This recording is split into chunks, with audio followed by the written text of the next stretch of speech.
एक बदनाम लड़की पार्ट 1। रात के 2 बजे थे। हाईवे पर सन्नाटा था। पैदल एक आदमी भी नहीं था। थोड़ी थोड़ी देर पर गाड़ियां हवा में बातें करते हुए गुजर रही थी। किसी भी गाड़ी की रफ्तार 100 किलोमीटर से कम नहीं थी। सुंदर इस समय दिल्ली से आगरा जा रहा था। आगरा के ताजमहल के करीब उसका अपना एक छोटा सा आशियाना था और दिल्ली के सदर बाज़ार में उसका गारमेंट के इंपोर्ट एक्सपोर्ट का शोरूम था। माल की लोकल बिक्री भी होती थी। आज एक पुरानी पार्टी को माल भेजना ज़रूरी था, इसलिए शोरूम देर रात तक खुला रहा और ऑर्डर का पूरा माल पैक हो जाने के बाद उसको वहाँ से निकलते निकलते रात के 12 बज गए। दिल्ली आगरा हाईवे पर इस समय उसकी गाड़ी 120 की रफ्तार से गुजर रही थी कि तभी बाईं तरफ सड़क के किनारे एक जवान लावारिस लड़की को अचेत अवस्था में देखा। उसके बदन पर नाम मात्र के वस्त्र थे और उसकी छाती नंगी थी। सुंदर की गाड़ी की रफ्तार इतनी ज़्यादा थी कि इस लड़की की वो सिर्फ एक ही झलक देख पाया और उसकी गाड़ी 200 मीटर आगे बढ़ गई।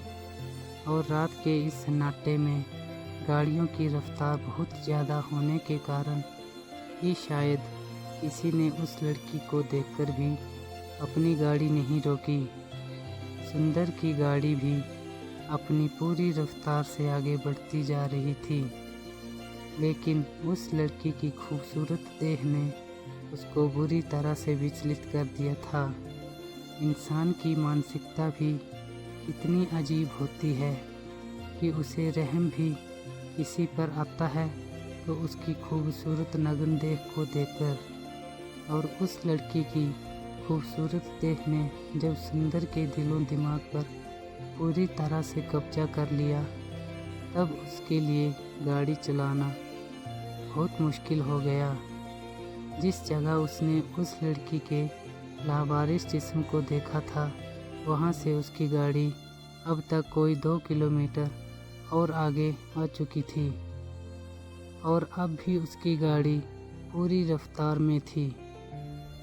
लेकिन बार बार जब उस लड़की का खूबसूरत बदन उसकी आंखों के सामने आने लगा तो उसकी बेचैनी और ज़्यादा बढ़ गई।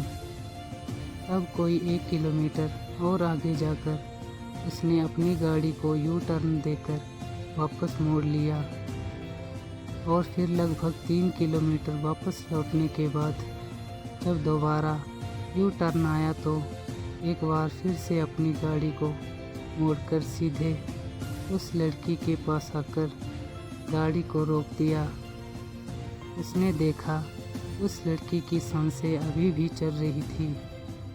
पहले तो उसने सोचा कि पुलिस को इन्फॉर्म करें, लेकिन कुछ देर तक उस लड़की का अच्छे से मुआयना करने के बाद उसने पुलिस को इन्फॉर्म करना ज़रूरी नहीं समझा, क्योंकि उस लड़की की देह पर कहीं कोई घाव के निशान नहीं थे और शायद अत्यधिक नशा करने के कारण वो बेहोश हो गई थी।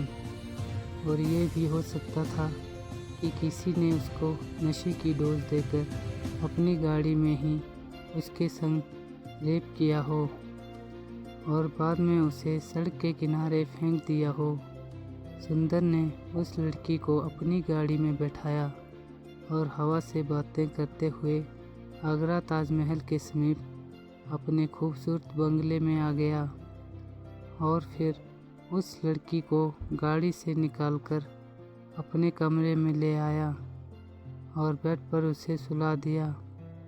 उसका बंगला बहुत बड़ा नहीं था, लेकिन बहुत खूबसूरत था। उसके बंगले में 2 कमरे थे और एक रसोई, और इस बंगले में वह अकेला ही रहता था, क्योंकि उसने अभी तक शादी नहीं की थी। उसके पिताजी का बचपन में ही देहांत हो गया था। उसकी माँ कृष्णा और बहन दीपा 2 दिन पहले लखनऊ में अपनी नानी के यहाँ चली गई थी, क्योंकि इस समय उसका कॉलेज बंद था और गर्मियों की छुट्टियों में हर साल 1 महीने के लिए वह हर साल अपनी नानी के यहाँ चली जाती थी। और सुंदर के बेड पर इस समय जो खूबसूरत लड़की पड़ी थी, उसकी नरम देह को ढकने का सुंदर ने कोई प्रयास नहीं किया, क्योंकि उसकी इस सुंदरता से वशीभूत होकर ही तो उसने इतनी मेहनत की थी और उस लड़की को अपने घर तक लाया था। और उस अनजान लड़की के खूबसूरत बदन और गोरे रंग को देखकर सुंदर बेकाबू होते जा रहा था।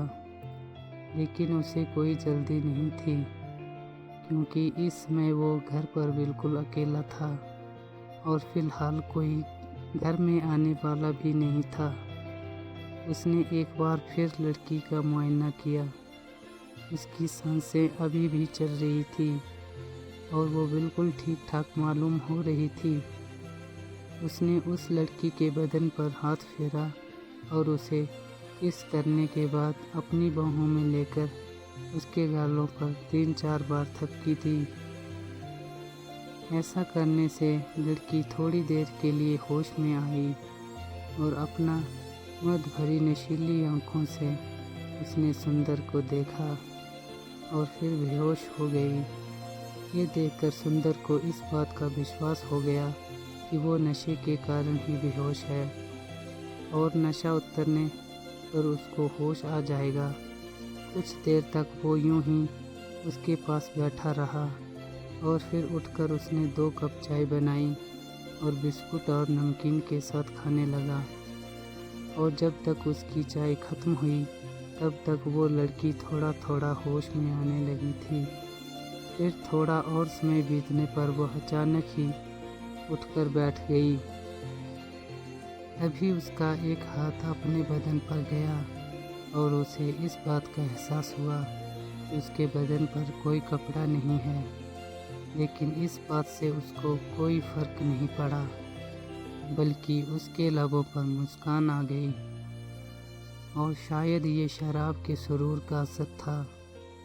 और अपनी नग्न देह को सहलाते हुए जब उसने सुंदर को देखा तो मुस्कुराकर बोली, तुम कौन हो और मैं यहाँ पर कैसे आ गई? सुंदर ने उसे होश में देखकर कहा, थैंक्स गॉड जो तुम होश में आ गई।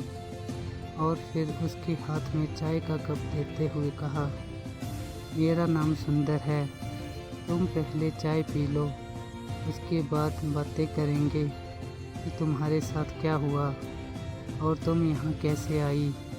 लड़की ने एक नज़र सुंदर को देखा और उसके हाथ से चाय का कप लेकर बेतकल्लुफ़ी से चाय पीने लगी। और चाय पीने के बाद उसने उसे थैंक्स कहा और फिर से सो गई। सुंदर को यह देखकर आश्चर्य हुआ कि लड़की होश में आई और उसने चाय भी पी ली।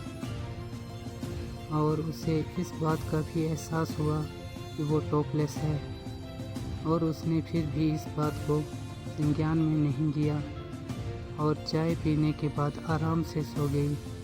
आखिर ये मामला है क्या? क्योंकि इसकी जगह कोई और लड़की होती तो इस बात का एहसास होते ही कि उसके बदन पर कोई कपड़ा नहीं है, वो पूरी तरह से होश में आ जाती और अपने आप को इस नई जगह पर देखकर शायद चीखती चिल्लाती कि मैं कहाँ हूँ और यहाँ कैसे आई और तुम कौन हो। लेकिन इस लड़की की सेहत पर तो मानो कोई फ़र्क ही नहीं पड़ा और इस तरह से सो रही है कि मानो जैसे इसका अपना घर हो।